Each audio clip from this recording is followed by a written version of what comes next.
El próximo mes empezará la venta de cocinas de inducción. Periodistas deportivos de Guayaquil coinciden en que el ciclo de Reinaldo Rueda terminó como seleccionador nacional. Camerún investigará a 7 futbolistas de su selección por supuesta corrupción. Susto en Estados Unidos por la explosión de tanque de gas en un camión de comidas. Hay 11 heridos. En corto, los futbolistas que se han dedicado a la cantada en sus tiempos libres. Además, 2 eliminados más en Yo Me Llamo nos cuentan sus proyectos. Voy a grabar mis propios temas, pero voy a trabajar como Luis Fonsi durante un año.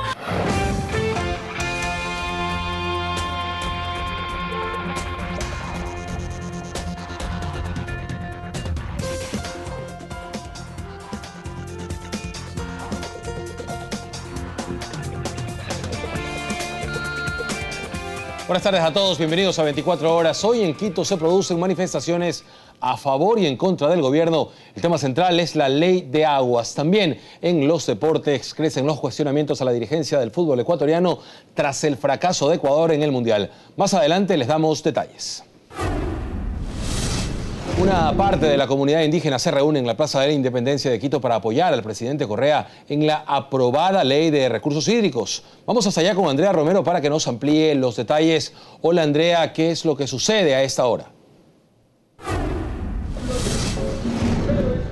¿Qué tal, Jorge? Amigos, muy buenas tardes. Hace pocos minutos concluyó esta concentración de cientos de personas que llegaron de diferentes organizaciones sociales e indígenas para apoyar a la ley de recursos hídricos que fue aprobada el pasado 24 de junio en la Asamblea Nacional. Y justamente en respuesta a quienes se oponen a esta ley, la Organización de Movimientos Indígenas de la Sierra Centro entregó un manifiesto al presidente Correa. Escuchemos. Es por la voz del pueblo indígena que hemos participado, hemos analizado, hemos discutido a la ley de hídricos. Pero no es posible que unos y otros hoy nos estén acusando que la ley no sirve. Compañeros y compañeros, presidente, no crean nada porque esa gente toda la vida han vivido utilizando las movilizaciones para fines personales, compañeros y compañeras. Ahora quieren imponer su agenda política. Quieren imponer su agenda política. Ganen las elecciones, pues. Estamos en democracia, compañeros. Somos más. Aquí lo estamos demostrando. Somos mucho más. Ya basta. ¡Qué fracaso que ha tenido la mal llamada marcha por el agua, por su agua, para seguir controlando a la gente, a los sencillos campesinos con las juntas de agua? Si no vas a la marcha, te corto el agua. ¿Es así o no es así? Esta ley de recursos hídricos fue aprobada por 103 asambleístas tras la consulta prelegislativa que se realizó a más de 1.600 organizaciones. Es por eso que, según el presidente de la Comisión de Soberanía Alimentaria, la ley no privatiza el agua, tal como lo aseguran otros movimientos indígenas. Escuchemos. Esta es una ley que impide, que prohíbe todo tipo de privatización del agua. Todo tipo de privatización del agua.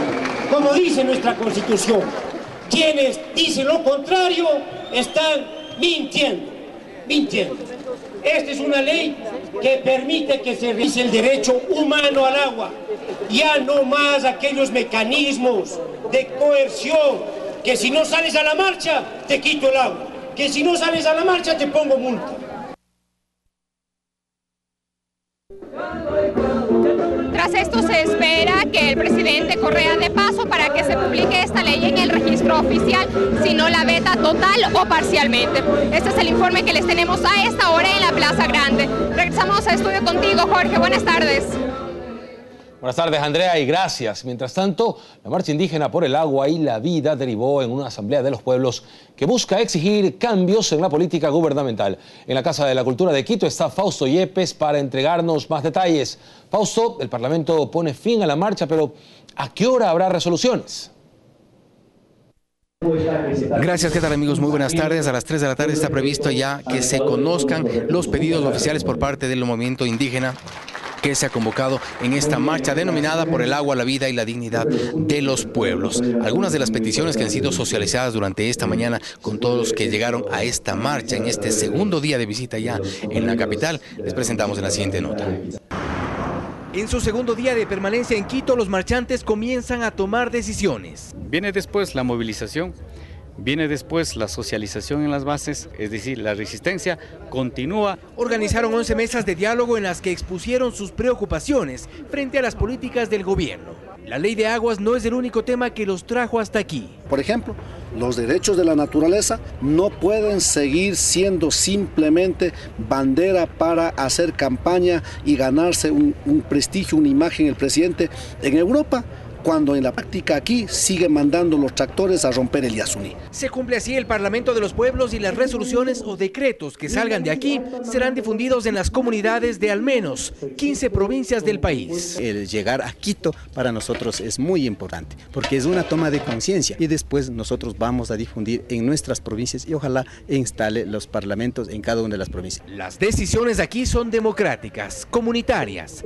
Es como la convivencia que han experimentado en los últimos cerca de 15 días, de una medida de la que esperan tener resultados. Bien, les comentamos que en este momento se está ya redactando el denominado decreto de este Parlamento de los Pueblos y será publicado ya en las próximas horas. Hay una lista larga de peticiones, una lista larga de inquietudes que traen en esta marcha que ha terminado esta vez en la capital. No descartan, eso sí, futuras movilizaciones.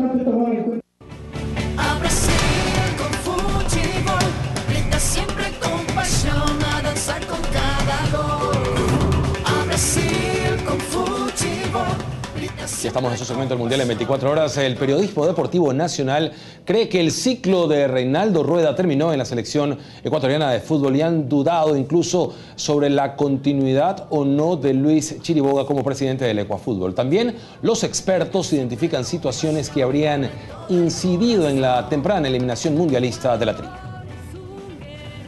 La prensa especializada también tiene su propia lectura sobre por qué Ecuador se regresó tan temprano de Brasil 2014. La primera culpa recae sobre el director técnico. Y el cuerpo técnico ha tenido errores y eso se paga muy caro y por eso la eliminación del equipo ecuatoriano.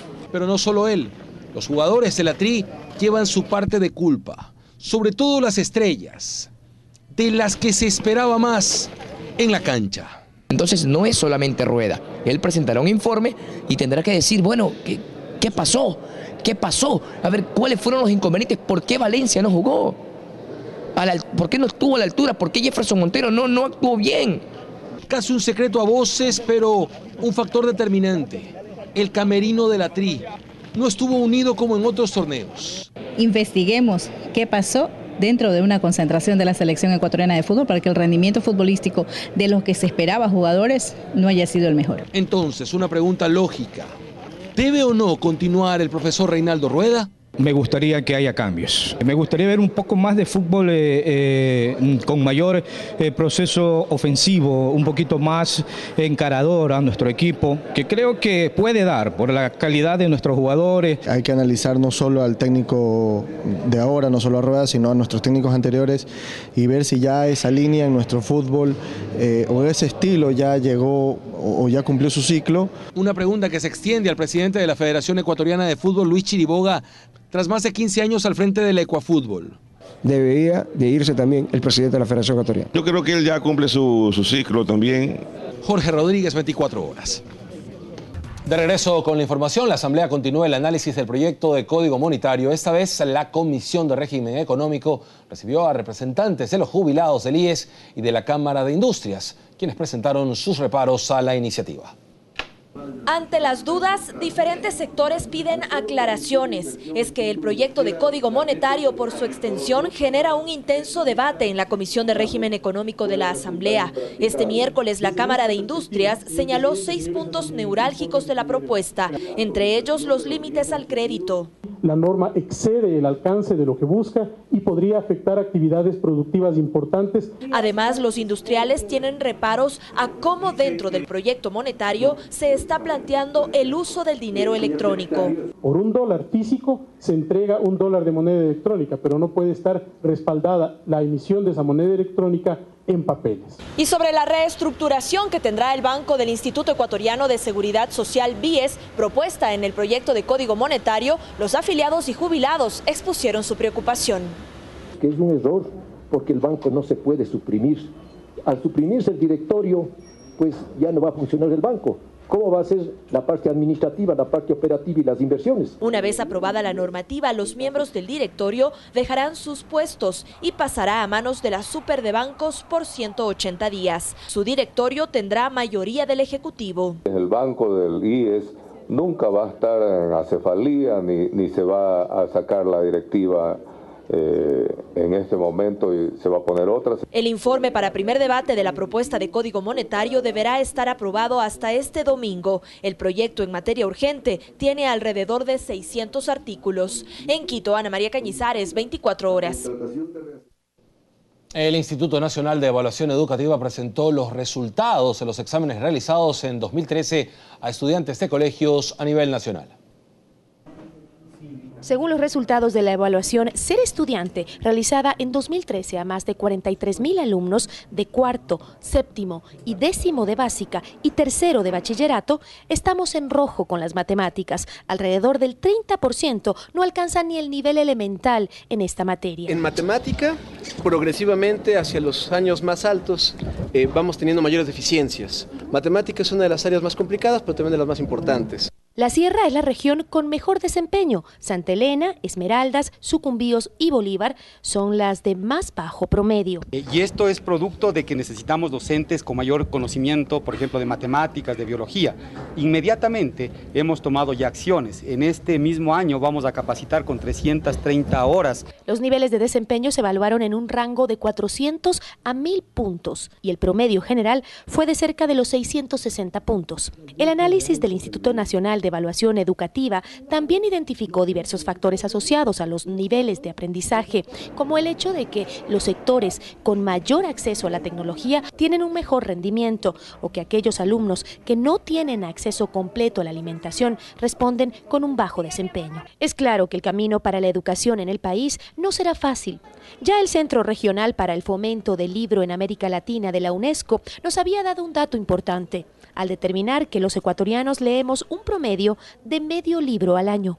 Gisela Bayona, 24 horas.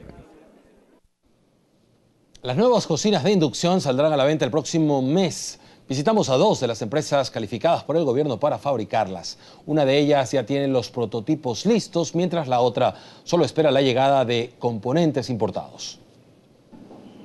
Estos son los 3 modelos de cocinas a inducción que impulsa el gobierno. Indurama es una de las empresas ya calificadas para fabricarlas. Y aunque apenas se enteraron de ello este lunes, ya están listos. Abasteciéndose de ahorita todo el tema de componentes, materias primas para estar listos hacia agosto. Estamos pensando abastecer alrededor de unas 30.000 unidades de inducción. Fibracero es otra de las empresas que también podrá producir. Ellos, en cambio, ya tienen la experiencia que les dejó el fabricar una cocina híbrida. El concepto es muy interesante, tiene 3 quemadores a gas y 2 elementos de inducción. Se han hecho cambios también en la fábrica, pero solo para ensamblar cierta parte de las cocinas. Empleamos la misma estructura para las dos cocinas. Pero lo que sí se ha construido son áreas específicas para los módulos de inducción. Tiene piso de resina y el lugar debe estar aislado de contaminación. Incluso los trabajadores deben usar estas manillas antiestáticas para mantener contacto con los delicados componentes que conforman esta parte de las cocinas.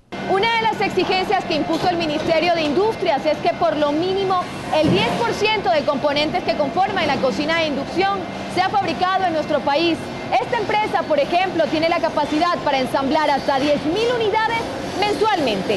Según nos explicó el gerente de Indurama, conseguir ese 10% de fabricación nacional en las cocinas a inducción que tienen horno es muy fácil. Pero la situación es distinta con las cocinas empotrables, pues casi todo es importado de Europa. Que las tarjetas en un futuro sean tarjetas hechas en el Ecuador y eso nos ayuda a incrementar el porcentaje de integración. Los precios. Las cocinas que tienen 2 quemadores costarán de $156 a $191, con 3 quemadores de $244 a $333, con 4 de $243 a $318 y con 4 quemadores y un horno desde $585 a $680. En total son 12 las empresas nacionales que serán encargadas de proveer los 27 modelos de cocinas a inducción, que serán parte del programa del gobierno y que se empezarán a vender desde finales de agosto de este año. Dayana Monroy, 24 horas. Otros temas, la Fiscalía confirmó la vinculación de 2 detenidos con el asesinato del turista japonés Hitomi Tetsuo, registrado, recordemos, en Guayaquil en diciembre del año pasado. Informa Dayana Monroy. El hecho ocurrió el 28 de diciembre pasado y alarmó a todos. Los cuerpos de ambos turistas asiáticos que escogieron nuestro país para pasar su luna de miel fueron encontrados en las calles Carchi. Se prevé que en las próximas horas se den más detalles sobre la captura. Existe la aportación, la ayuda de parte de la colaboración más que todo, y en base a eso es que se están haciendo ciertas diligencias para determinar los presuntos participantes del delito. Existen elementos con los cuales la Fiscalía está investigando y que se darán a conocer en su debido momento. El sujeto fue detenido el 1 de febrero pasado junto con otros 4 sospechosos, pero había un problema. La única testigo del hecho era la esposa del turista japonés fallecido, quien vive en Japón. La Fiscalía dispuso la respectiva asistencia internacional y envió fotografías de los retenidos. La mujer desde el país oriental identificó a 2 de ellos. Dijo que Carlos Arturo C. era quien estaba ubicado en el lugar del pasajero del auto y quien golpeó a su esposo, mientras que Roberto Carlos A. fue el autor de los disparos que acabaron con la vida de Aitumo Tetsu.